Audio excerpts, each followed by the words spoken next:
एक गांव में एक परिवार जिसमें साजन, उसकी पत्नी सरिता और उसके माता पिता रहते थे। साजन नौकरी करता था और दिन भर बाहर रहता था। उसके पिता शांति प्रिय व्यक्ति थे, अकेले अखबार या किताबें पढ़ते बैठे रहते थे। बहू सरिता घर के काम काज देखती थी, लेकिन उसे घर का काम बोझ लगता था। उसकी सासू माँ कभी कभी उसकी मदद कर दिया करती थी। सरिता काम से बचने का बहाना ढूंढती रहती थी। एक दिन खाना खाने के बाद वो टीवी देखने बैठ गई। बहू, बर्तन मांज लो, इसके बाद बैठकर आराम से टीवी देखना। माँ, पेट में दर्द हो रहा है, कुछ आराम हो जाए तो बर्तन भी साफ कर दूंगी। इसके पहले खाना खाते समय तुम्हारा तबीयत बिल्कुल ठीक था। आप सही कह रही हो, खाने के बाद ही तकलीफ शुरू हुई है। तुमने कुछ अलग खा लिया है क्या? मैंने अपने खाने के साथ थोड़ी बासी खाना भी ले लिया था, शायद उसी का असर है। माँ ने समझ लिया कि ये बहाना बना रही है। सरिता टीवी देखती रही और उस दिन माँ ने ही बर्तन साफ कर दिया और फिर बहू के पास आ गई। अब थोड़ी राहत हो गई है। अरे माँ जी, आपने बर्तन क्यों साफ कर दिया? मैं तो अभी निकल रही थी। सरिता अपने आप को बहुत चालाक समझती थी, लेकिन माँ जी उसको नजरअंदाज कर देती थी। एक दिन सरिता ने खाना पीना करने के बाद अपने बाल खोल लिए और गोल गोल सर को घुमाने लगी। उसकी आंखें गुस्से से लाल हो गई थी। वो मुंह से भयानक आवाजें निकाल रही थी। माँ ने उसका रूप देखा तो आश्चर्य में पड़ गई। उन्हें लगा कि बहू के ऊपर किसी चुड़ैल या आत्मा का साया सवार हो गया है। साजन के बाबूजी, इधर आइए, ये देखिए बहू को क्या हो गया है। और बाबूजी ने बोला, सरिता, क्या हो गया है तुम्हें? क्या तकलीफ है, हमें बताओ। चुप रहो, मैं सरिता नहीं हूँ। फिर माँ बोली, सरिता नहीं हो तो फिर कौन हो? चुप रहो बुढ़िया, मैं एक आत्मा हूँ और सरिता के ऊपर सवार हो गई हूँ। अब मैं इसे अपने साथ ले जाऊंगी। फिर बाबूजी बोले, कहाँ ले जाओगी? ऊपर, जहाँ जाने के बाद कोई वापस नहीं आता। माँ बोली, ऐसे मत सताओ, चाहो तो मुझे ऊपर ले चलो। तुम मेरे किसी काम के नहीं हो, मैं इसे कोई काम नहीं करने दूंगी। इसकी सारी ताकत मुझ में आ गई है। मुझे अगर किसी ने रोकने की कोशिश की तो मैं इसे जान से मार डालूंगी। ठीक है, हम तुम्हें नहीं रोकेंगे, लेकिन ऐसे भी परेशान मत करो।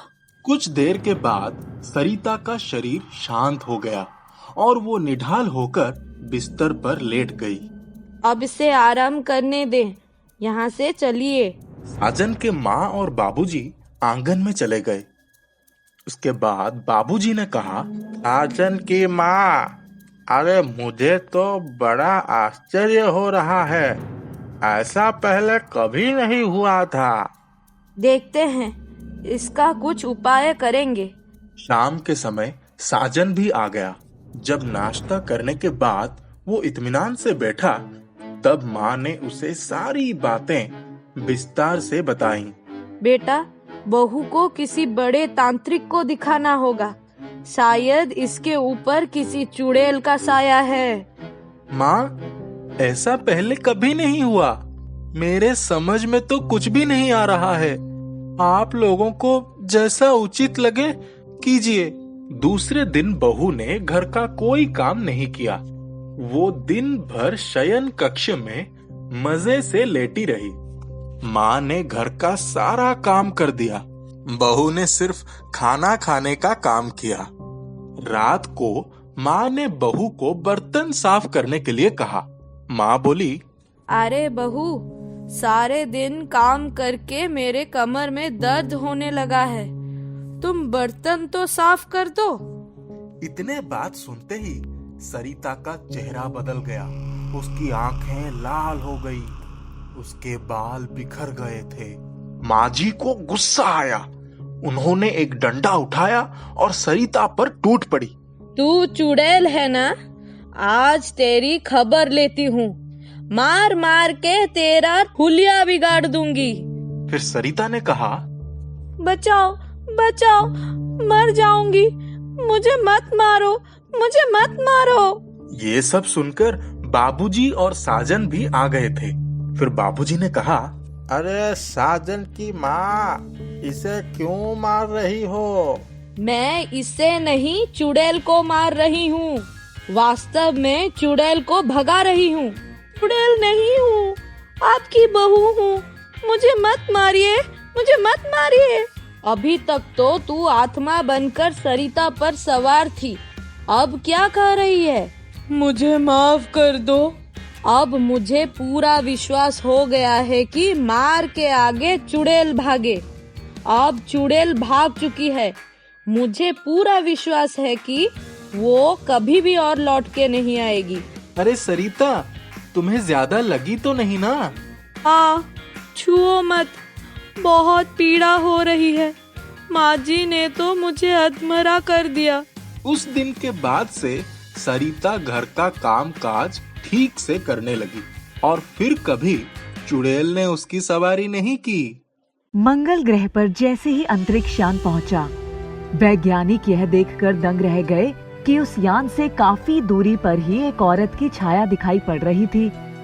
तभी सबने देखा कि वह एक खूंखार चुड़ैल थी जो धीरे धीरे अंतरिक्ष की तरफ बढ़ रही थी। शायद इसके पहले उसने इतनी विशालकाय आकृति वाली कोई चीज नहीं देखी थी। अचानक वह अपने उल्टे पैरों से यान की ऊपरी सतह पर चढ़ गई और जोर जोर से कहकहे लगाने लगी। थोड़ी देर में ही वह हवा में तैरती हुई नीचे आ गई और उस यान के चारों तरफ चक्कर काटने लगी। इसके बाद कुछ तकनीकी खराबी आ जाने की वजह से तस्वीरें आनी बंद हो गईं और अंतरिक्ष यान से संपर्क टूट गया। जिस जगह पर वैज्ञानिकों की लैब थी, वे अचानक थरथराने लगी। सभी लोग भागकर बाहर निकल गए कि शायद भूकंप आ गया है। लेकिन जब सभी लोग बाहर निकले तो उनके आश्चर्य की सीमा नहीं रही। एक बहुत बड़े आकार की उड़न तश्तरी उस लैब से थोड़ी ही दूर पर आकर गिरी थी, जिसकी वजह से थरथराहट महसूस हुई थी। सभी लोग उड़न तश्तरी की तरफ भागे। तभी देखा कि वह चुड़ैल जो उन्हें मंगलयान ग्रह पर दिखी थी, बाहर निकलती हुई दिखाई पड़ी। सभी लोग डर से इधर उधर भागने लगे। वह जोर जोर से चिल्लाने लगी, ओ धरती वासियों, भागते कहाँ हो? तुमने दूसरे ग्रह पर भी अपने पैर फैलाने शुरू कर दिए। अब मैं किसी को नहीं छोड़ूंगी। कोई मेरे कहर से नहीं बच सकता। मैं एक एक को चुन चुन कर मजा चखाऊंगी। तभी एक भिखारी उधर से जा रहा था। वह बोला, मैं कई दिनों से भूखा हूँ, मुझे कुछ खाने को दे दो। वह खूंखार चुड़ैल भिखारी के पास आई और बोली, तुम मुझे सीधे साधे आदमी दिखाई पड़ रहे हो, चलो मैं तुम्हारी मदद करूंगी। उसने झट से एक पेड़ से कुछ पत्ते तोड़े और उस पर फूंक मारी। उसी समय वहां एक सजी सजाई थाली आ गई। भिखारी को बड़ी हैरानी हुई, लेकिन उसी समय वह चुड़ैल उसके पास आकर बोली, अरे तुम भूखे हो ना, तो खाओ जल्दी। भिखारी जल्दी जल्दी खाने लगा। सभी खड़े होकर तमाशा देख रहे थे और भिखारी चटकारे लेकर बड़े मजे से खाना खा रहा था। उसी समय चुड़ैल बाकी लोगों की तरफ घूमी और बोली, तुम लोगों में से किसने वे अंतरिक्ष यान हमारे ग्रह पर भेजने की हिम्मत की? उसी समय एक व्यक्ति हिम्मत करके आगे बढ़ा और उसने कहा, हमें माफ कर दो, तुम दूसरे ग्रह से आई हमारी मेहमान हो। अब बताओ क्या चाहती हो? तब उस चुड़ैल का लहजा थोड़ा नरम हुआ और वह बोली, आगे से किसी भी अंतरिक्ष यान को भेजने से पहले तुम लोगों को कुछ महत्वपूर्ण काम करने होंगे। वह बोला, तुम बताओ हम क्या कर सकते हैं? वह बोली, तुम्हारी धरती पर भूख से तड़पते 1000 लोगों को भोजन, दवाइयों और उनके रहने का पूरा इंतजाम करना होगा। धरती पर लोग भूख से तड़प रहे हैं, रहने की जगह नहीं है, लोग दवाइयों के अभाव में दम तोड़ रहे हैं, और तुम लोग हजारों करोड़ रुपए खर्च करके दूसरी दुनिया की खबर लेने की दौड़ में लगे हो। तभी एक दूसरा व्यक्ति आगे बढ़ा और उसने कहा, हमें माफ कर दो, हमें तो जो आदेश ऊपर से आता है उसी का पालन करते हैं। ये काम भी तो जरूरी है, वरना हम धरती वालों को दूसरी दुनिया के बारे में कैसे खबर लगेगी।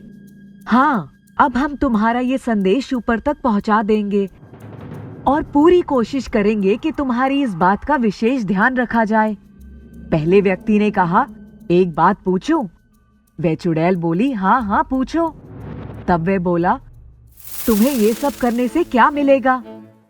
चुड़ैल थोड़ी देर तक चुप रही, फिर रुआसी होकर बोली, मैं भी एक गरीब माँ बाप के घर में पैदा हुई थी। मेरे पूरे परिवार ने भूख और गरीबी से तंग आकर खुदकुशी कर ली थी, जिसका नतीजा ये हुआ कि मैं चुड़ैल बनकर भटक रही हूँ। कम से कम दूसरे लोगों को तो इस तरह की त्रासदी ना झेलनी पड़े। मेरी अतृप्त आत्मा को कब शांति मिलेगी मुझे नहीं पता। उनमें से एक व्यक्ति बोला, तुमने हमें ये सब कुछ बताकर बहुत अच्छा किया। तुम चिंता मत करो, हम तुम्हारी आत्मा की शांति के लिए शांति पाठ भी करवाएंगे और 1000 लोगों की सहायता भी करेंगे। अब तो खुश हो, जाओ और जहां से आई हो वहां वापस चली जाओ। उसके इतना कहते ही एक बार फिर से धरती थर्राई और वे उड़न तश्तरी पर बैठकर रवाना हो गई। दूसरे ही दिन एक बड़े यज्ञ का आयोजन किया गया। सभी लोगों ने पैसे दिए और उस चुड़ैल के नाम से शांति पाठ करवाया। बहुत से गरीबों को बुलाया गया, उन्हें भोजन करवाया गया। फिर सभी गरीबों के लिए एक अस्पताल निर्धारित किया गया और सबके रहने के लिए घर की व्यवस्था की गई। यज्ञ की समाप्ति होते होते ही उनके लैब में मंगल ग्रह से संपर्क स्थापित हो गया। लोगों ने हर्ष और उल्लास से भरे नारे लगाए। दूसरे ग्रह से आई चुड़ैल एक नया सबक सिखा गई थी। शायद उसकी अतृप्त आत्मा शांत हो गई थी।